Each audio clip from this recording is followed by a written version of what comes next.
बिस्मिल्लाहिर्रहमानिर्रहीम। अस्सलाम वालेकुम नाज़रीन, मैं हूं आसिम नसीर और आप देख रहे हैं हमारा यूट्यूब चैनल आसिम सीरीज। नाज़रीन, हमारे साथ मौजूद हैं मशहूर उमर एस्ट्रोलॉजर निम्नोलॉजिस्ट मलिक महबूब साहब। अस्सलाम वालेकुम मलिक साहब, क्या हाल है, कैसे हैं आप? वालेकुम अस्सलाम। अल्लाह का शुक्र है। आसिम साहब, आप सुनाएं, क्या हाल चाल है, क्या खबरें लाए हैं आज आप? मैं बिल्कुल ठीक हूं मलिक साहब, और खबरें कुछ इस तरह की हैं कि मैंने आपसे कुछ रोज पहले एक वीलॉग किया था जिसमें हमने ये बात की थी कि कोट अनकोट एक खबर सामने आई थी कि खान साहब को कोई डील ऑफर की गई है और कहा जा रहा है कि जी आप कुछ अरसे के लिए खामोश रहें या बैरून मुल्क चले जाएं और उसके बाद इलेक्शन करा दिए जाएंगे।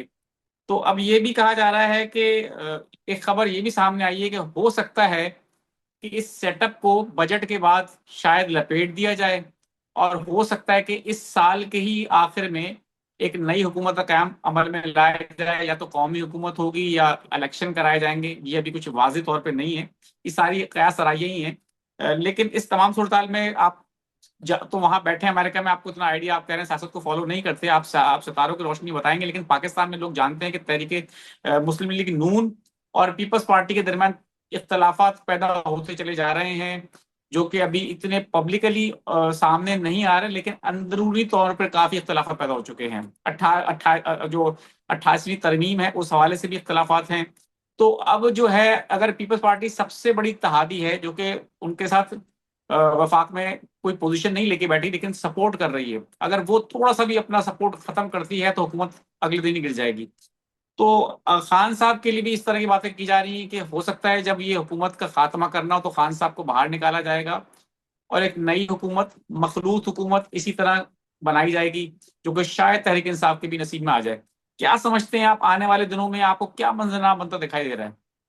देखिए, सितारों में बहुत जो है मेजर मूवमेंट आ रही है जून के फर्स्ट वीक में।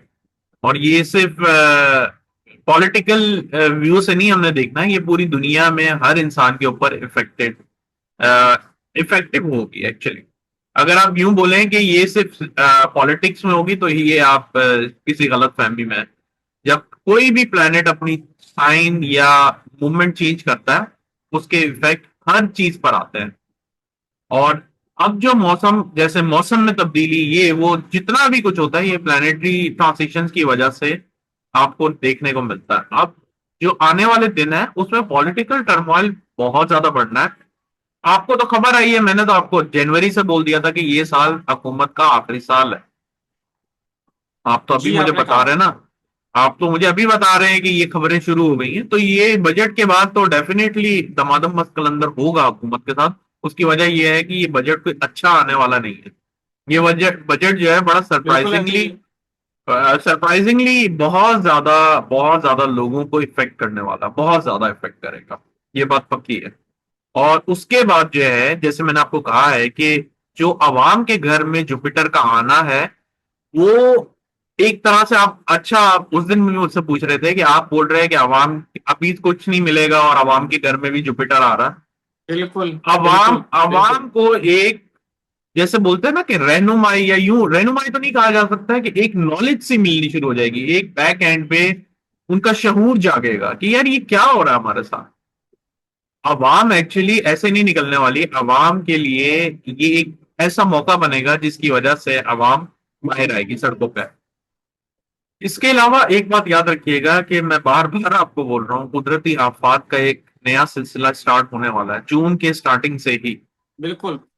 ये बात आप जहन में रखिएगा। मुझे लगता है शायद मानसून जो है इसी के करीब करीब स्टार्ट होता है पूरी दुनिया में ऑलमोस्ट।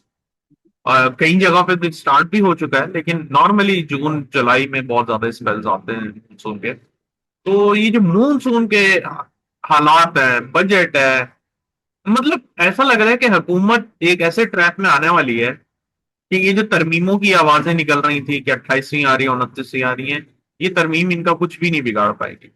इनको संभाल नहीं सकती। इनको एक मौका नहीं दे सकती वापस इस जो है ना, इस हुकूमत को कंट्रोल करने का या इस हुकूमत को आगे चलाने का। तो ऐसा लग रहा है कि आने वाला टाइम बहुत ज्यादा डिफिकल्ट होगा। Difficult is in a sense इस तरह से नहीं कि अवाम के लिए होगा।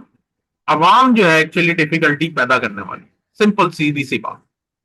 यानी मलिक साहब, आप ये समझते हैं हुकूमत जो 28 27वीं तरमीम में उसने अपने गिर्द आईनी दीवारें खड़ी कर ली कि उसको कोई गिरा ना सके, हम्म। 28वीं में मजीद वो सख्त करेगी, मजबूत करेगी और ऊंची करेगी, लेकिन अवाम का आप समझते हैं कि एक सैलाब, अवाम का समंदर वो दीवारें गिरा देगा और हुकूमत गिर जाएगी?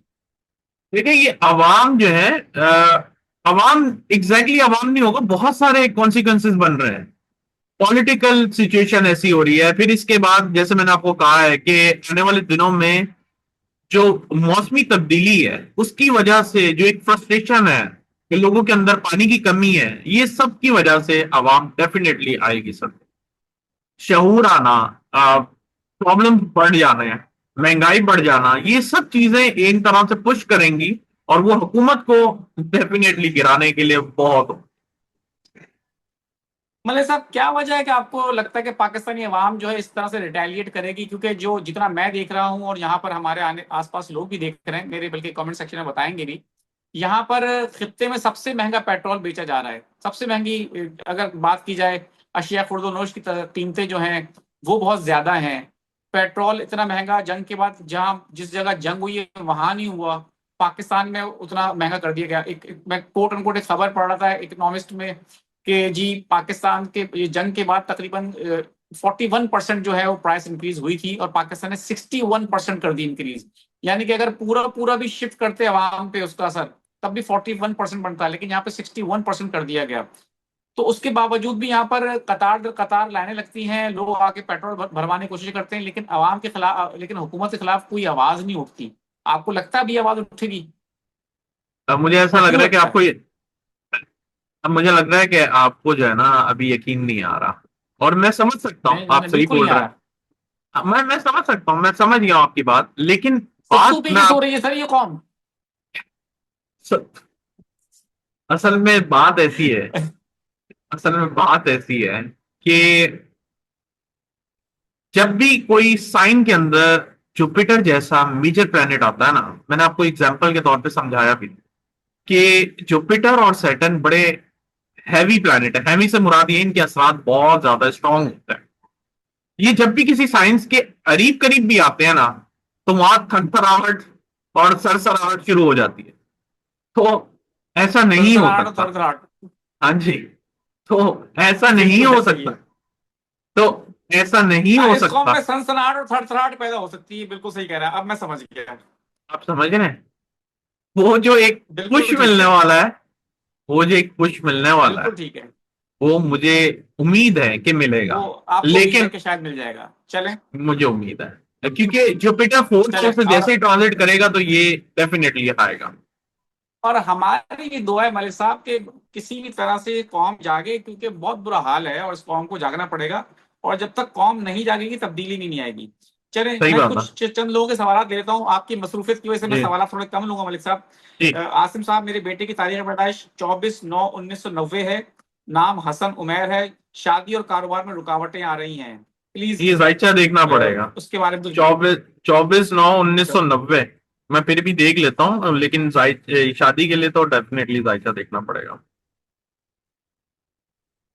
और इनका नंबर भी है, इनका नंबर भी है सर। मेरे ख्याल से अगले साल शादी और कारोबार में बेहतरी आएगी, वो भी सितंबर के बाद। चलें ठीक है। मियां मोहम्मद साजिद हैं, 1/8/1995। वो कह रहे हैं माली हालात में कब बेहतरी आना शुरू होगी?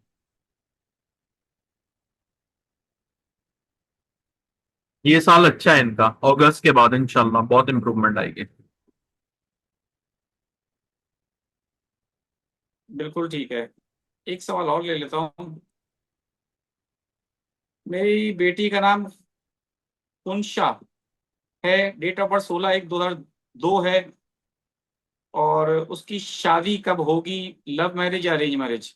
अब ये जॉब के मैं हवाले से भी जानना चाहती हूँ। ये सब कुछ इतने जायचे से डिटेल पता क्वेश्चन चलेगी, तो।